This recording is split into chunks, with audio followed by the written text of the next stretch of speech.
Welcome to another edition of Fansview Friday. We are back. My name is Nadeshiko Gatsby. I am the cottagecore wisteria witch, and we are about to dive in to some anime convention lore. If this is your first time tuning in with us, Fansview Fridays is a weekly live stream where we go through the late Kevin Lillard's convention reports. Kevin Lillard has been talking about conventions on his website since 1997 to about 2009. We're working our way up to the 2000s, and right now we are going to be covering Otakon 6 that took place on 4th of July weekend. All right, let's just take a look because anytime when I think about conventions during 4th of July weekend, I think of a certain anime expo. And it looks like the 4th of July weekend of 1999 was taken over by Otakon. All right, let's learn more about Otakon 1999. And for disclosure, I didn't start attending Otakon until about, I want to say 2013. I've always wanted to attend Otakon since it is like back then. I've heard nothing good about nothing but good things about Otakon. So let's just take a step back through time and to see what fandom was like in 1999. So here on our front page we have Yoko Kanno and Hiroyuki Kikakubo join anime fans at the Baltimore Convention Center.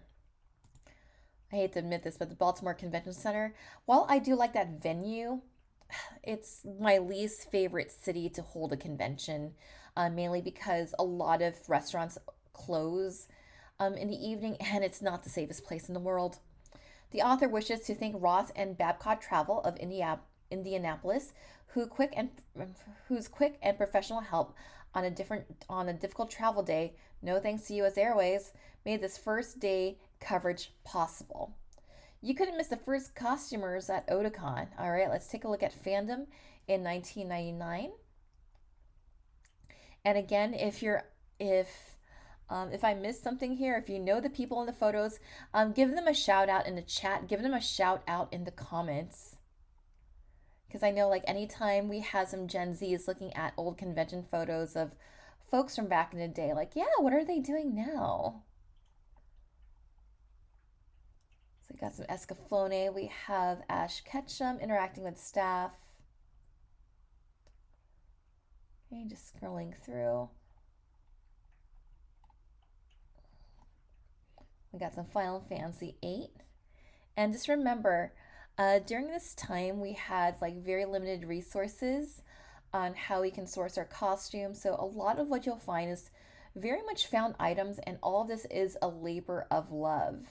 Or if you're lucky, you could probably track down Setsuna Ko to make you a costume. We got Lena Inverse over there. We got Sailor Mercury. Otakon these days is held at the Washington, D.C. Convention Center in downtown D.C. So, like, seeing all these photos of Baltimore is also giving me some flashbacks when I was going back in 2013 up until the last year was held in Baltimore. So, even though we're talking about a 1999 convention, I'm definitely getting a lot of flashbacks to the time when I was going. We got Zombified Eris. Just scrolling down here. This is 1999 in fandom. I mean, check out that piece of technology right there with that laptop.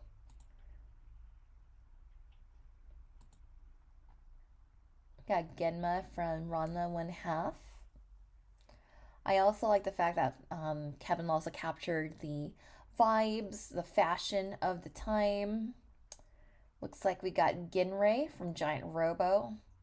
Yeah, that model of that ship is still there, if I remember correctly, the last year when Otakon was there. We got Hikaru from Macross, better known as Rick Hunter. I want to say this is Martin's successor, Nadeshiko, but I'm not too sure, so help me out in the comments. Okay, we got Sakura from Street Fighter. I want to say the gent in the orange vest is from Martian's successor Nadeshiko, but I'm not too sure. Yeah, Final Fantasy 8 was a huge, like back in the late 90s, early 2000s. I remember there was a time period where every other cosplayer was Renoa. And then when 10 came out, every other cosplayer was Yuna. And I think Yuna and Chi from Chobits were going head to head on which one was the most popular cosplay at the time. Usually when I do my convention reports, I talk about like what were like the most popular fandoms back in the day to just kind of serve as documentation. So if we're watching of an episode of Convention Tea in 2025 and the episode was recorded in say 2020, 2021, we can see what fandom was like and a snapshot of what fandom was like back then. It's one of the reasons why I keep doing what I do, because I think like being a fandom historian is a very underrated job, but I feel like it needs to be done. I'm just a simple fangirl who just likes going to conventions and is fascinated with convention history, past, present, and where we'll be going in the future. Not quite sure who these twins are. It looks familiar.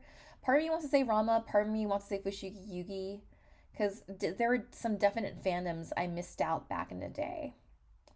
Evangelion, I was definitely watching that in 1999. I was watching it through the ADV translation, through the VHS tapes. Yeah, those tapes were expensive. It was like $30 for Japanese audio, English subtitle. But luckily, I found a comic book store where I could rent the rest of the series and then do copy VHS to VHS. And there was a host of new and familiar faces in the halls. All right, let's see some of these familiar faces of 1999. Let's take a look at the who's who of anime fandom back in the late 90s.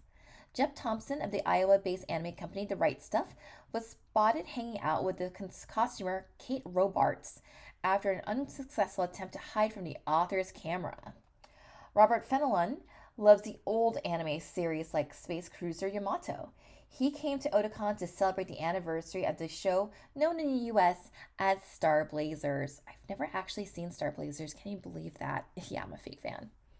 Ever present Matt Greenfield of ADV Films was on hand to answer fans' questions about DVD releases, more are on the way, and to announce a few new series. Shin Kurokawa, who handled dozens of translators for Anime Ego, made his first convention appearance since Animazement in March. Amy Howard continued her Star Blazers nostalgia tour with an Otakon appearance in the company of her beau. Over in the Artist Alley, John Staden started drawing early in the afternoon and never let up. Yeah, I gotta love like all the artists who just kind of doodle just away and just kind of like are in the zone. Artist Robert DeJesus brought a fresh portfolio of his work to the Artist Alley and covered his table with some of the covers he had created for gaming magazines. Fan fiction writer Sean Gaffney in The Black Hat was surrounded by the fanfic contingent at Otakon, which always feels at home at this convention. Artist Adam Warren didn't get into any anime conventions in 1998, but he's turned that around in 1999. The creator of the American Dirty Pair comic was at Project Acon 2 weeks earlier and made it 2 in a row at Otakon. That is the chocolate misu you're seeing, eyed by a group of delighted fans. Actor Tiffany Grant broke out a new costume made by a fan of the character she voices in the dubbed Sorcerer Hunters. Actor Lisa Ortiz is an expert on vivid characters and rent control. The New York City resident said she had just moved to a new apartment with a decent rent payment, something tough to find in New York. Get it, girl.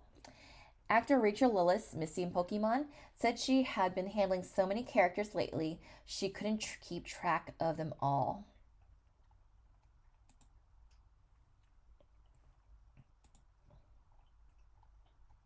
Composer and musician Yoko Kanno enjoyed the opening day of Otakon. And who doesn't love Yoko Kanno? She's one of my all-time favorite composers, right up there with Hans Zimmer, John Williams. Yeah, I love me some Yoko Kanno. When the dealer's room at Otakon opened on Friday afternoon, fans rushed in to sample the wares. They were joined by one special person, composer Yoko Kanno, on the right in a black dress and hat, accompanied by an interpreter. Just like fans, Kanno wanted to see what was on sale in the dealer's room, especially to find what disc covers were on sale. And you would find Yoko Kanno music via soundtracks. I know I own a couple of the Macross Plus soundtracks. From the smile, Kanno seemed to enjoy the experience of hundreds of fans flocking at the dealer's tables. She walked from table to table, trying to get a peek at the merchandise displays, but found that the mostly taller fans had crowded into every inch of space at the dealer's tables. The fans were so busy shopping that no one seemed to realize that one of the people who drew them to attend Otakon was in their midst. But they clearly knew that Kanno was on hand an hour later when she gave a piano recital for Otakon fans at the opening ceremonies.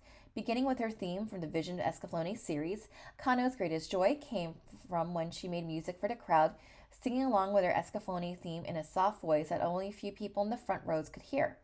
Every song was welcomed with an enthusiastic standing ovation from the Otakon crowd. Joining Kanno in a performance of the theme from the new record Lotus War series was Owen Henderson, a clarinet-playing member of the Otakon staff.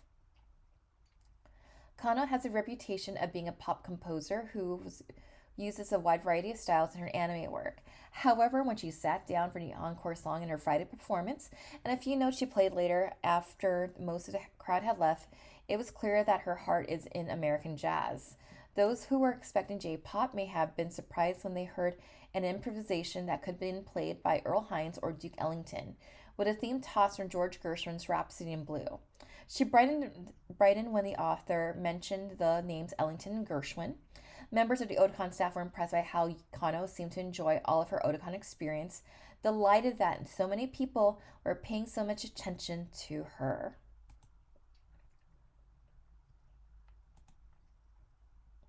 Otakon's Japanese guests were involved in the convention's opening ceremonies. By the way, please forgive the graininess of the images. The convention didn't allow flash photography and kept the lights very low for this event. The 1998 Otakon chair was thin and clean-shaven. The 1999 chair is plump and wears a beard.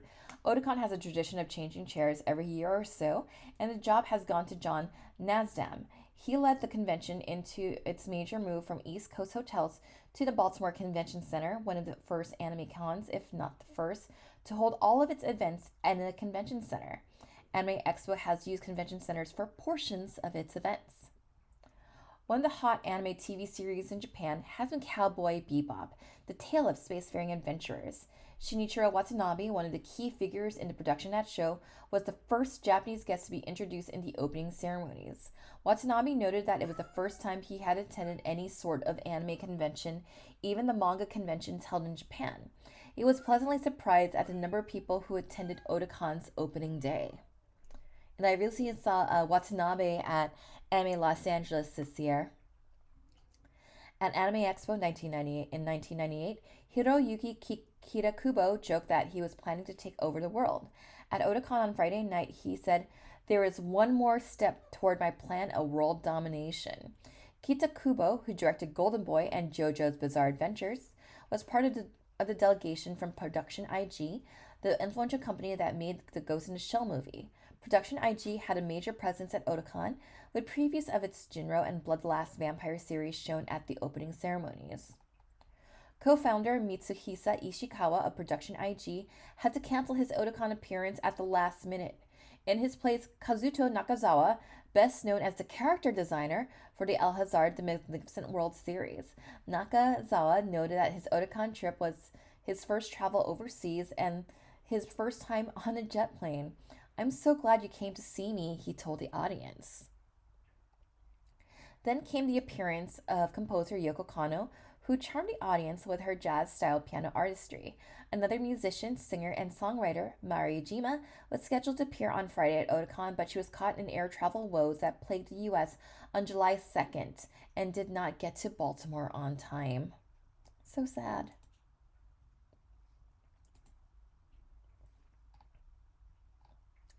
It wasn't hard to find customers on a Friday night. All right, let's just take a look at who's who here on Friday night. See, that looks like a Chun-Li face palming.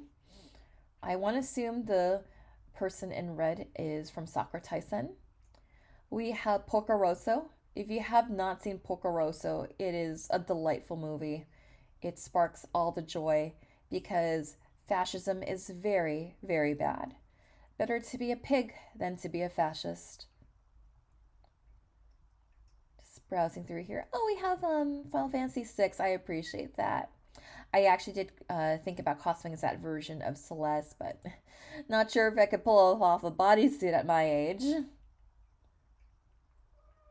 We have another variation of Miyaka.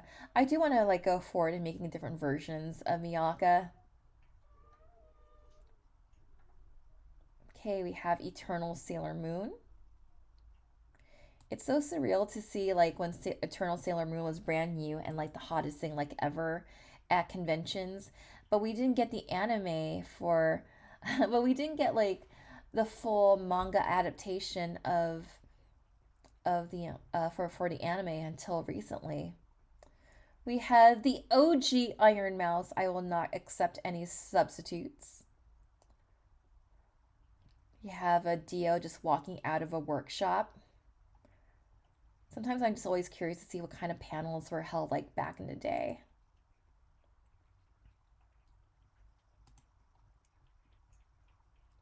We have Sanosuke from Kenshin. All right, and that settles it for day one. Okay, so it's July 3rd, 1999. Where were you on July 3rd, 1999? All right, it seemed as if half the people at Otakon wore costumes early on Saturday. All right, who was up bright and early to cosplay? Oh, I love how the guy in the background is like wearing Ralph Lauren polo because that was like a huge thing for like stylish dudes back in the day. Really capturing the time period, really capturing the era. Got Oh My Goddess. We have Akio. Yeah, this is also back in the day when Kevin did like a lot of candid photos. Got a group of friends here. See, this is why I always like getting photos of like just groups at convention. Doesn't matter if they're all in cosplay or they're from different series. I like taking photos of vibes, because it really just shows like the tone of the event, what people were wearing, whether it was in cosplay, Lolita, or just wearing your convention clothes that you can't wear in everyday life, and you feel freer to wear and to wear your geeky self. Yeah, Belle Dandy. Wow, a lot of Oh My Goddess in 1999. I know this guy. It's Sailor Bacon. He runs like the anime lyrics website. I did contribute something to Sailor Bacon's anime lyrics archive, but it was under a screen name that we do not talk about. Jigglypuff. We also have like a lot of Evangelion going on at the moment. We had some Cabots ready to stir up some trouble. Also, we have Sailor Bacon in the background again. Man, I wonder what Sailor Bacon is up to these days. Like, speaking of, like, yeah, I wonder what they're up to right now. Oh, we have Gatsby. When it comes to the Sailor Moon Robes Gallery and secondary characters, like, my brain, like, draws a blank on the original Japanese names. I know Katsy's original name is Conan, the Dark Sister, the Twisted Sister. I also like how the Deke dub like had different like inconsistent names for the four sisters, and I think one of them was the Twisted Sisters, which actually did amuse me as someone who started listening to 80s rock music in their late 20s, going back to that dub. Yep, we got some Urusei Yatsura. Looks like Kevin just kind of stopped in when there was a screening. We have some Saber Marionette. Pokemon is evergreen and Pokemon never goes out of style. I should know because I'm cosplaying from Pokemon at SakuraCon. We got Chun-Li. We have Gendo. Just hanging out, just being Gendo, just judging everyone with that look. We have Sailor Tinyanko. Just scrolling through here, we have Ryoga. Looks like he found his way, or so we think. We got Nadia and a guy with a hover hand. I love the hover hand effect here. It just amuses me. Really nice mecha cosplay over here. Anthe. Oh, that's a really pretty Anthe. Oh, I recognize this. Like the folks in the center. That's from Child's Toy. I do like me some Child's Toy because I remember like watching that anime series during my sophomore year of high school. It's like, yeah, it's like one of my feel good comfort series. Yeah, Child's Toy and Cardcaptor Sakura, those are like my comfort series back in the day. It's like, yeah, it's a series that give me like warm fuzzy feelings whenever I watch it. I'm always in a good mood anytime like I watch like um shoujo anime series where there's like a lot of hijinks. Oh, there's the Sabrina over there. I also used to cosplay Sabrina. I used to carry around a doll with me that was dressed up like Sabrina's doll. In fact, I had her in had like this doll in like an American Girl's outfit. Scrolling here. Oh yeah, remember the for those who remember like back in the day, remember the table full of flyers? Like stacks of them. Nowadays it's just like, okay, QR code, let's go. I'm a little bit old school. I prefer physical copies because at least I have that, or I can take a picture of something because if I scan a QR code, I'm gonna forget. Unless it's like a social media type thing where like, okay, scan this QR code to follow our Blue Sky, to follow our socials. Yeah, that's quite a bit of costumers that we saw on Saturday morning. Ah, Steve, it's our friend Steve. Let's see what Uncle Steve is up to. Studio Iron Cat finally could talk about future plans on Saturday. For a few months since Katsukon in February, Studio Iron Cat has hinted of things to come, but has held back until the times were right. At Otakon, Steve Bennett and Kat Hoffer, the Virginia-based manga company, were ready to talk about Iron Cat's plans for the future. For adults, there's an O Genki Clinic graphic novel on the way, along with a fetish series from Sendo Knife. Bennett said people would watch out for the Nazi themes, which might offend some. Ooh. Everyone else, there's Punk from Haruko Tachiri, the comedic story about a 300-pound bunny, which has delighted some Japanese readers. The series is so popular in Japan that when it got out, it was going to be in English. People called us and said, please reprint it in Japanese, said Bennett. So Ponk will be a dual language edition from Iron Cat with English in one section and Japanese in the other. I remember like bilingual manga. Two of Iron Cat's most popular monthly titles, Vampire Mew and Futaka-kun Change, are scheduled for the graphic novel reprint treatment, with others to follow. Which ones? Bennett encouraged his fans to let the company know by reaching to them by mail or by Studio Iron Cat's website. Bennett also let it be known that Iron Cat is interested in moving beyond the manga reprints and wants to create an original series of American comics which may not be manga styled.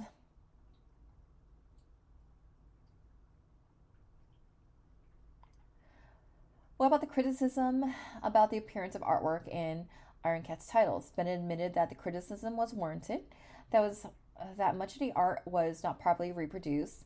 We were first-time beginners, said Bennett, in expanding the reproduction mistakes. He admitted that he didn't know about more problems in reproducing art until he started working on Iron Cat's print titles. The company promises better art in the future, beginning with graphic novels. They look a lot better than they did, Hoffer added.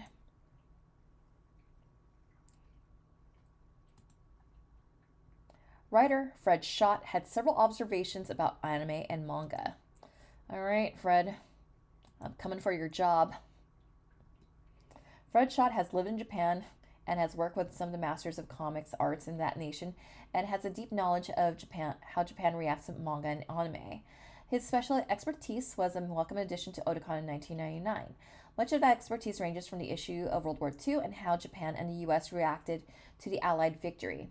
Schott noted that much of the Gundam saga was created by artists who were children during the war, which may explain the militaristic feeling. On the trivial side, Schott said that the word Honcho, as in head honcho, has Japanese roots, picked up by Americans during occupation who had to deal with a Japanese section chief, also called a honcho. Learn something new every day. During that occupation, Americans banned the martial arts and samurai comics in Japan. Shame on us, feeling they were too militaristic. But the US didn't ban manga in general, leading to the current flood of manga leading to the current flood of manga that seems to be to all but cover Japan every week. What Americans see is just a fraction of manga and anime output from Japan, Scott said, noting that only series seem destined to make money to reach the US. Those series are generally designed to appeal to young men, he said, and the wave of girls' comics rarely gets to America. Boy, how I know that. I remember there was like a lot of uncertainty if Sailor Moon was going to get a proper translation or a proper release in the late 90s, early 2000s, because a lot of shoujo was not being licensed in the US. And when we saw that Fushigi Yugi was being licensed, we kind of like, oh, there's hope for shoujo. Yes, please. Still, Japanese and American pop culture have merged, so you can't separate them, said Schott. Most Japanese children don't see McDonald's as American, and most Americans don't see 7-Eleven convenience stores as Japanese owned. Look at a movie such as The Matrix and you see Japanese influences, he noted. Schott has had the fortune to translate manga such as the works of Masamune Shirow, who he called a very ordinary man, a very intelligent man. But the manga that really got to him talking at Otakon was The Rose of Versailles by Ryoko Ikeda, the epic story based on the French Revolution. When Schott took a job of translating Rose, he had to check the history of the 17th century revolution to make sure he had the names spelled right. What impressed Schott was most of the characters used by Ikeda were straight from the history pages and had existed in real life, with the notable exception of Oscar, the female soldier who dresses as a man. And by the way, if you haven't seen Rose of Versailles, definitely do check it out. Composer Yoko Kanno delighted an audience with insights into her love of music. When Yoko Kanno was a child, she had a crush on a boy. To show her affection, she wrote a song for him. Now anime fans are the object of the affection lured by the music that Kanno writes for the shows such as Macross Plus and Cowboy Bebop. Listen to the bebop music and you hear words and sounds much like a review of a Western music as anime theme. What leads Kanno to write such eclectic tunes? Hers is her love of jazz and classical music, from Claude Debussy and Maurice Ravel on the classical side to Pet Metheny and Armando Chick-Corea in the world of fusion jazz. She said she liked George Clinton's funk bands and even traveled to New Orleans to hear jazz in what's considered the music's birthplace. There is a practical consideration of a commercial artist who creates work based on what a producer or director wants. When the people behind the vision of Escaflowne, as for Gregorian chants, Kanno complied, but she would also add music with a Scottish theme because she liked the old country feeling. And then there was an operatic solo in that series, which was sung by a European countertenor, a man singing falsetto, not a woman. That information surprised anime fans, many of whom probably didn't know such a thing existed. I compose music in my head and I write down the music score, said Kanno. Her workplace is a piano, no synthesizers or computers for her, which is unusual in the synthesizer-laden world of anime music. Most of the time, Kanno is commissioned to write a score after a film is created and must use the film for inspiration, sometimes with only 2 weeks to create the music. Then there was Macross Plus, where she finished a score 2 years before the movie was finished. How many more costumers crowded into Otakon's halls on Saturday afternoon?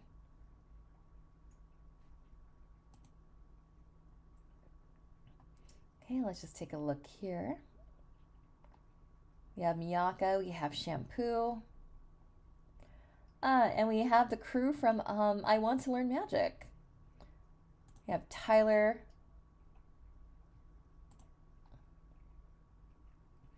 Oh, Noriko and this artifact from an ancient time period. Noriko using a payphone. You got Chocolate Misu, More Sorcerer Hunters. A glimpse of a Sailor Moon. That's actually a pretty good Super Sailor Moon. Rocking some Chinese fashion. Kero-chan! Piccolo. Mr. Satan. Just scrolling through.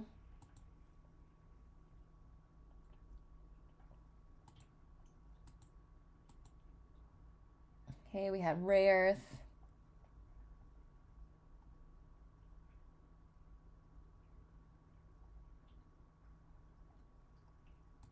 Okay, looks like I think we're going to have another set of costumers.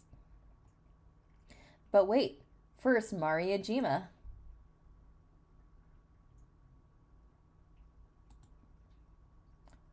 A brief interruption by a fire alarm didn't stop Mariajima's Otakon concert, nor dampen the enthusiasm of fans who wanted to see the talented singer and songwriter. A few days before the concert, Ejima had finished recording her No Limit album, featuring songs she wrote in English. Ejima planned to release the album at Anime Expo 2 weeks later and on her website. She invited fans to see her at the Anaheim concert featuring her full band. I'm not Minmay, I'm not a Chinese girl, Ijima reminded her fans about her famous Macross voice and singing role. Ijima is proud of her long singing and songwriting career and still dreams of success in the US music market with No Limit as the first step.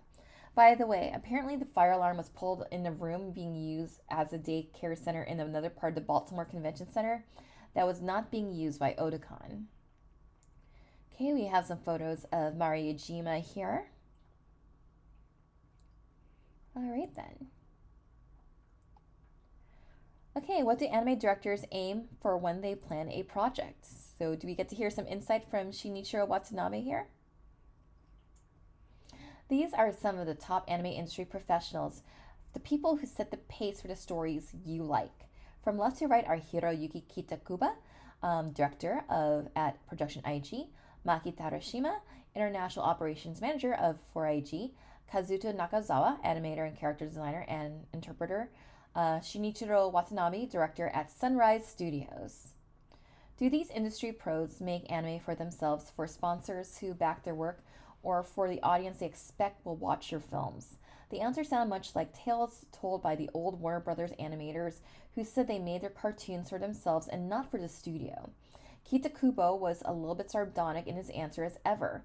I try to think that everyone in this world thinks the way I think. If I enjoy it, everyone in the world enjoys it. I like that thinking.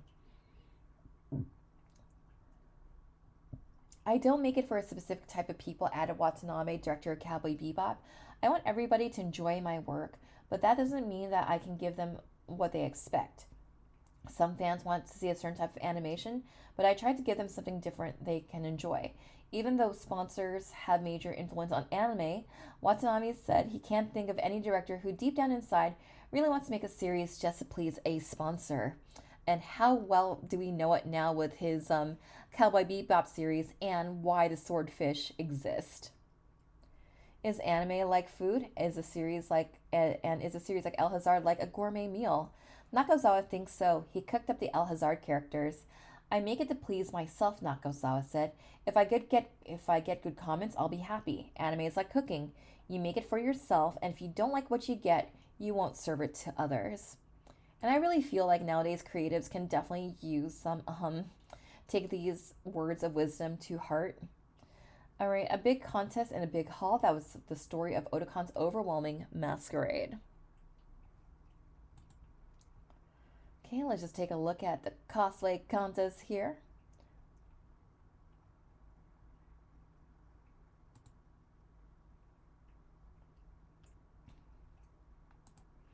And again, if you know these people, shout them out in the comments. Looks like we got a full Fushigi Yugi group here. That looks like Utena. Sorcerer Hunters from the looks of his looks. Jigglypuff. Card Sakura versus Inuyasha. Rei Ayanami. Princess Serenity.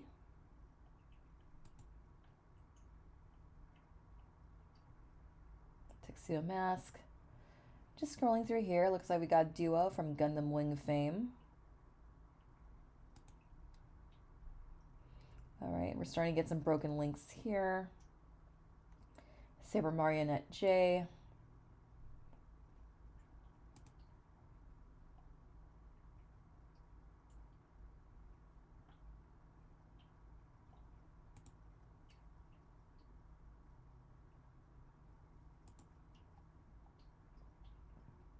Got Minmay over there. Have Ranma. Scrolling through. Just kind of wish they put press at a better angle because like we're kind of like getting like a side view of a lot of these cosplayers. Yeah, Bust a Move it looks like. Aw, Tiny Jupiter.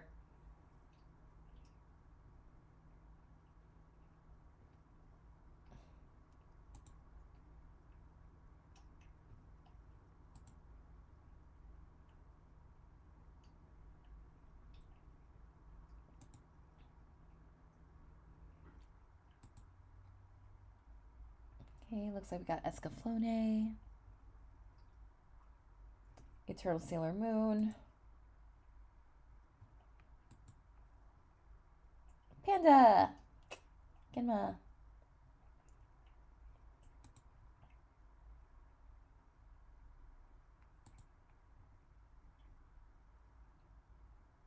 Yeah, Lotus War. That's a really good deedlit. I need to go ahead and rewatch Lotus Wars because it's on Crunchyroll now. Once I'm done with it, I'm already done with my free run fix. Like, hey, I guess it's time for Lotus Wars. Dan Hibiki and Piccolo. Idea. Pikachu and Totoro fight. I would totally watch that. All right, let's continue forward with Saturday. Maybe we'll learn who were the winners. Here's a cavalcade of winners. First place went to this Pokemon battle here that involved a giant Totoro. Got Vision and Escaflowne in second place. Third place went to Gundam Wing Death Scythe guy. Yeah, I'm a fake fan, whatever. Most humorous went to Totoro. Best craftsmanship also went to Totoro. Portrayal character went to this Pokemon. Wait, is this like Best of Showskid like just winning everything? Honorable mention for attention to accessories and detail went to Captain Harlock here. Best costume construction went to Death Scythe over here. Audience award also went to the Death Scythe. Oh no, did it fall down? Chun's award went to Tiny Ranma, Tiny Jupiter, and Tiny Kiki, and Tiny Nakaska. And here's a look at the people who populate the cosplay mailing list. I never was a part of the cosplay mailing list. I wasn't fully aware of it. But I definitely know this was a thing back in the day. So if you know any of these familiar faces here, shout them out. Okay, so it's just like one giant like family style photo here.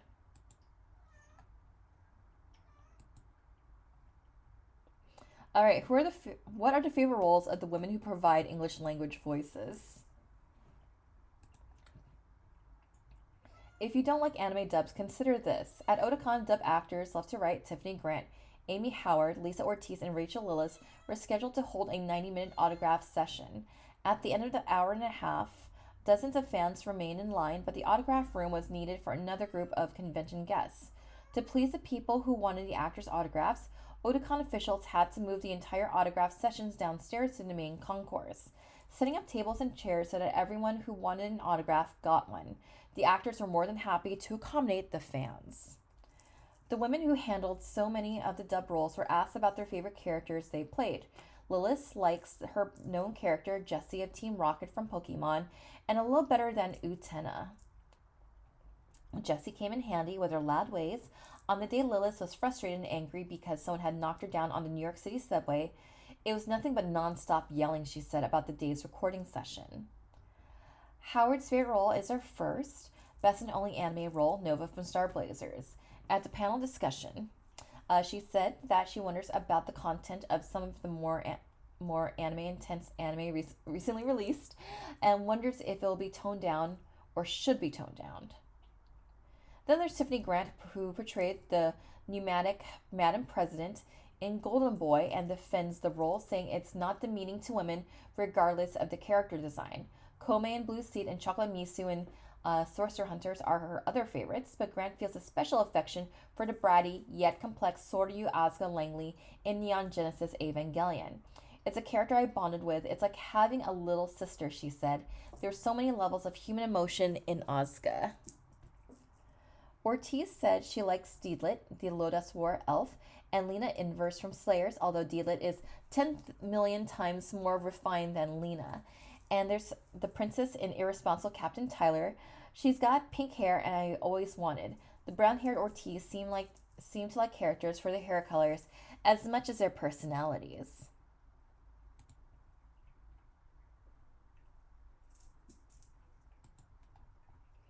Stu Levy of Mix Entertainment talked about his company's future plans.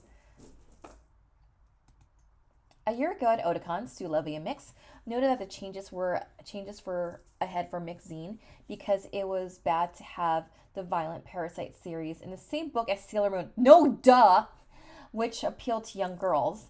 The changes that followed angered some online fans, but didn't change Mix's plans. Levy is planning to expand the new Tokyo Pop magazine, which will be a journal of Japanese pop culture with 2 manga features an issue. Parasite is a tale of a schoolboy with an alien creature living in his hand, which hand depends on the flipping of the artwork, may resurface in Tokyo Pop. Levy said at Otakon if that happens, Levy will have combined 2 personal favorites in one book. Levy says that he thinks Parasite is a great series and wants to release all 10 volumes in the US, and at the same time Levy loves J-pop and wants to promote it in the US through his magazine. Levy said that Sailor Moon is a strong title for Mix, so strong that one of the industry leaders asked him to speed up the release schedule. Diamond, the leading and only major comics distributor, asked Mix to make Sailor Moon a monthly title, and Levy went along with the request, he said. Levy had a couple of movie tidbits passed along at the panel as well, based on the titles handled by Mix. There's been a stream of rumors about a live-action, American-produced Sailor Moon movie with American actors and crew. Levy said that the movie was off the table for the time being for reasons he couldn't discuss. I wonder if that NDA is now under the table and we can now talk about it. Also, there's an interest in a live-action Parasite movie, so much interest that the rights to that film project had been purchased by whom Levy would not say.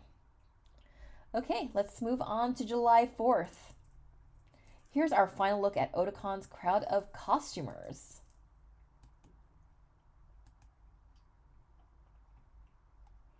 Okay, we have Martian successor Nadeshiko. We got Tamahome and Miyaka. I recognize this space here. We got some Pikachus. Not Lotus, Slayer's crew. I just love how Lena's like just chugging out a can here. So on brand for the character to like be nomming down something.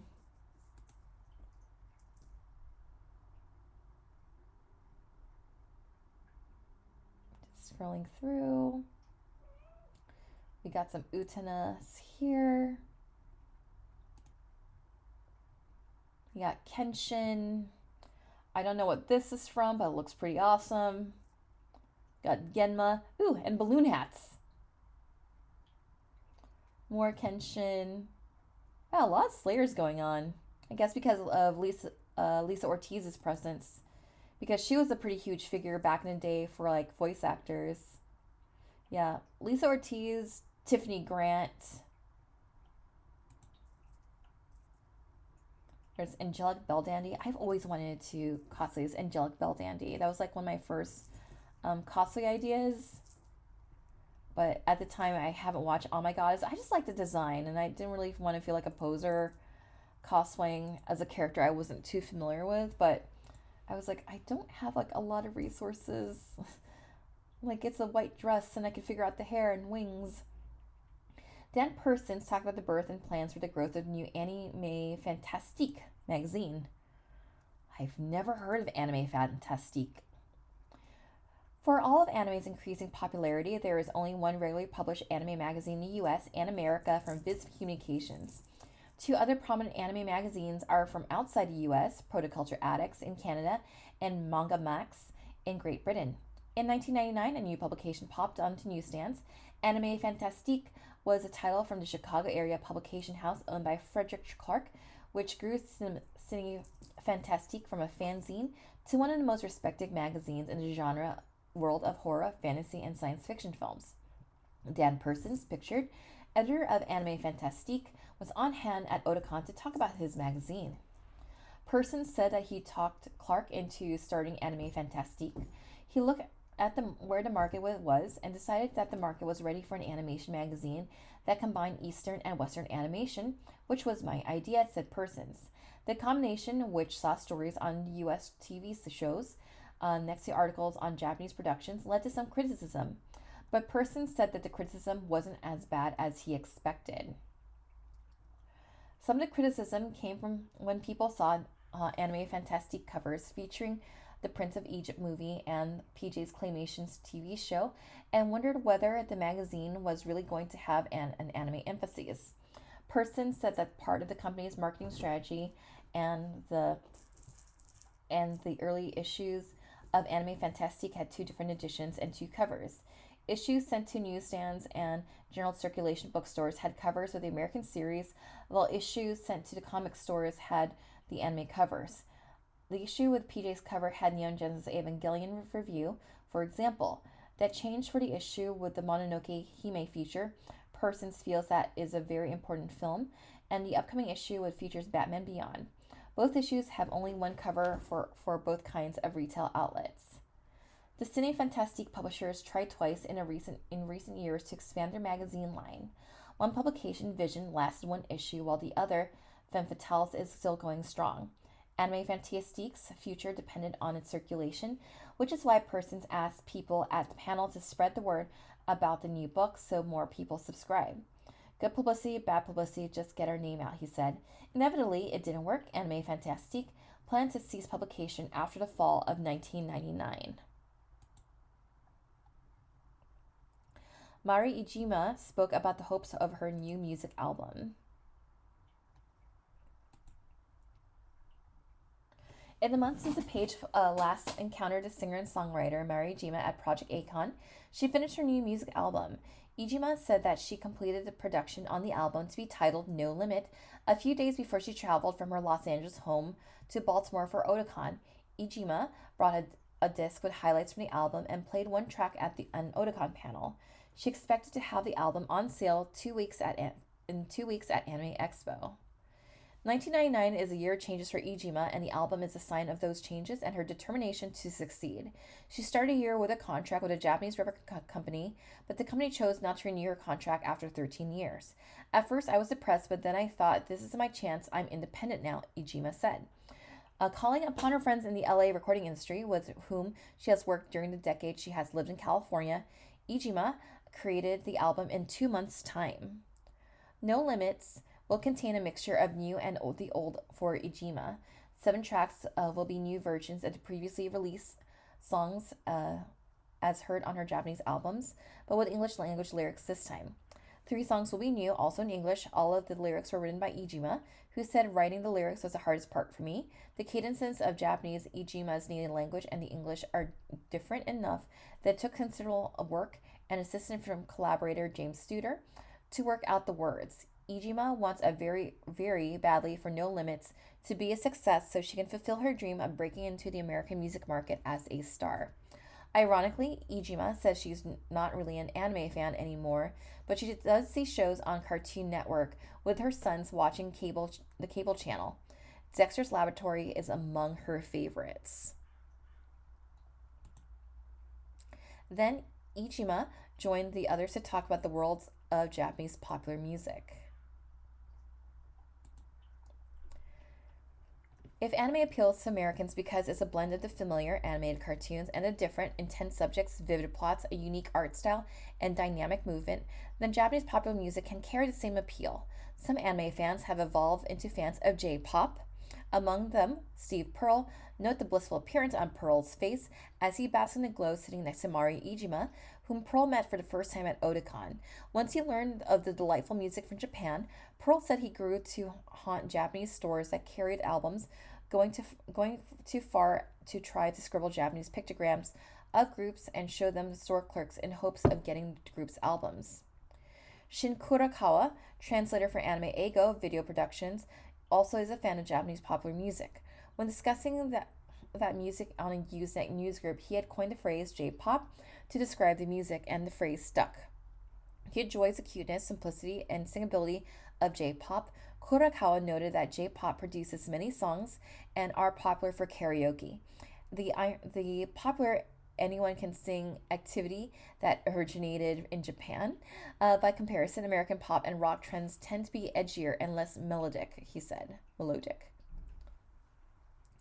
Stu Levy of Mix Productions is a walking encyclopedia of Japanese rock bands. He named his new magazine Tokyo Pop and plans to cover the J-pop scene in that publication. He agrees that there's a lot of light and fluffy music in Japan, but there's a more serious kind of rock that isn't suited for karaoke. Levy loves Japanese alternate rock and was pleased to see that many people in the panel's audience also follow that music. What about Iijima? When the panelists noted that American rock trends from grunge to hip-hop reach Japan a few months after they break in the US, Iijima noted that she doesn't want to imitate anyone else and insists on being original. If something gets so hip, people try to do the same thing. They chase the trend, and I'm against that, she said. Iijima added that she admires American musician Kenneth Babyface Edmonds and would enjoy working with him on an album.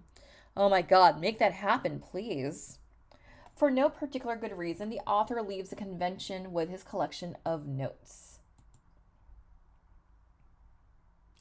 All right, looks like we had about 4,500 folks in attendance. The author has no business trying to write this. He's tired from an amazingly intense weekend, overwhelmed by the experience, and he needs some rest. But he's beyond the point where he's too tired to sleep. It's that odd combination of exhaustion and exhilaration that follows an anime convention. First off, there was a lot I missed at Otakon. There were so many good panel discussions that I didn't attend. I'm still kicking myself for not going to the panel on the Cowboy Bebop series. There was a plenty of great costumes I missed because the camera was off, or the costume was headed to the other direction, or I was too involved messing with someone else. Fred Schott said he was very impressed with the costumes and was delighted to meet the people behind the Totoro, Pikachu, and Pokemon who got first prize at the masquerade. I wish I got them all, but the event was big.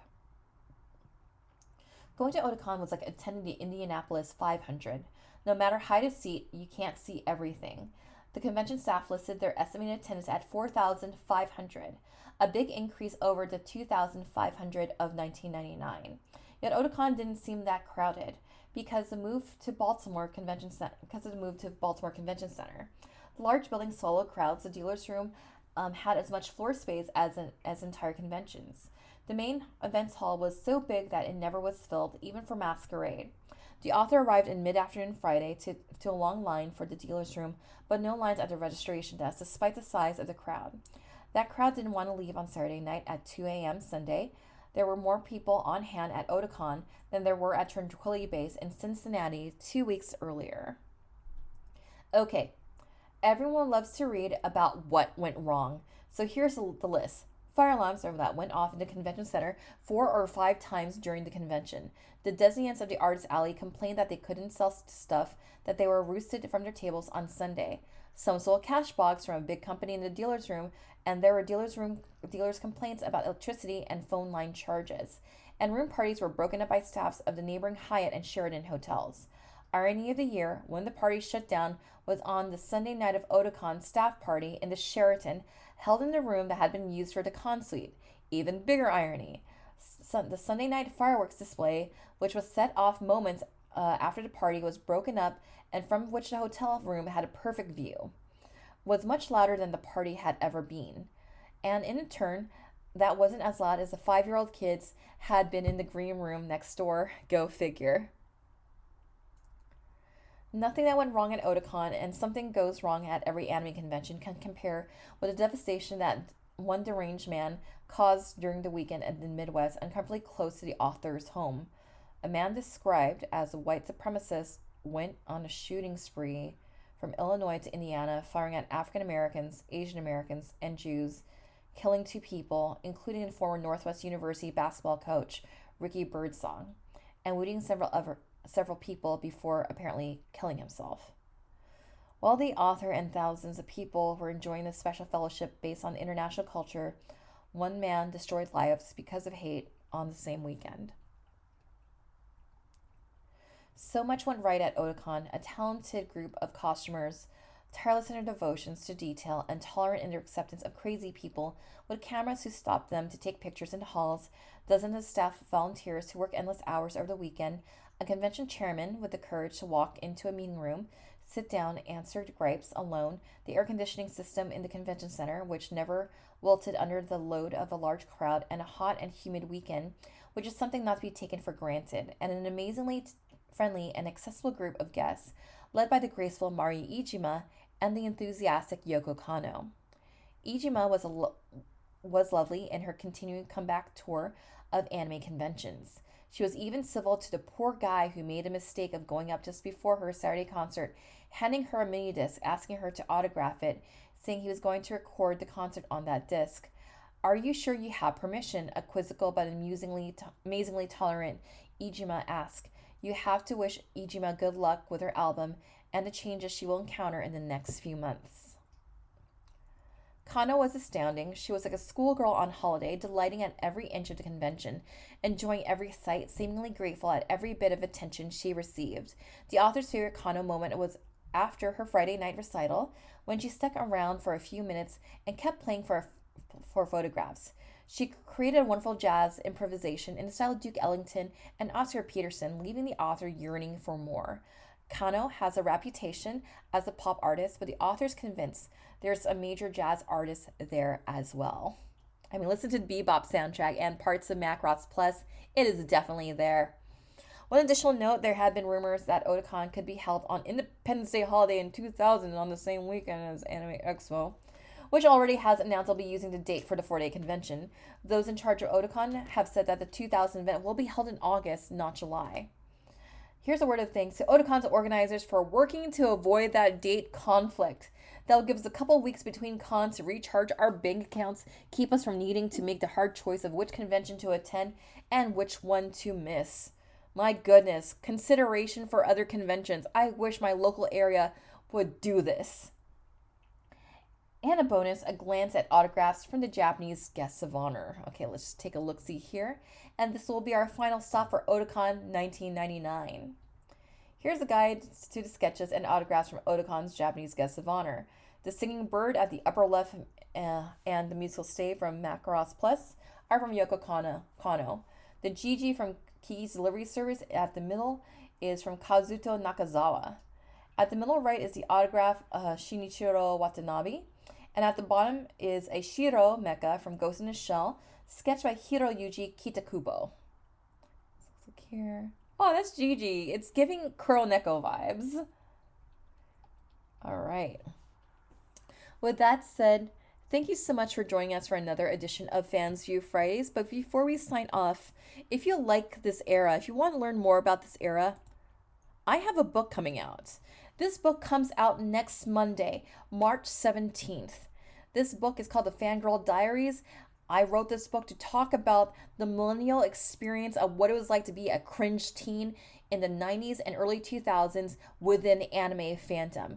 So, if you want to learn more about this era, if you want to know about the intersection of girlhood and being an otaku, check out my book. It comes out again next week. Link in bio to reserve your copy today. And if I'm at a convention, I'm more than happy to sign a copy of your book. And with that said, thank you so much for joining us for another edition of Fansview Fridays. It's always welcoming and it's always nice to have folks in my virtual cottage discussing anime fandom history. So with that said, thank you so much for your time. Thank you so much for joining us. And we will see you next week at the cottage. Rest in peace, Kevin. And I hope you're doing well.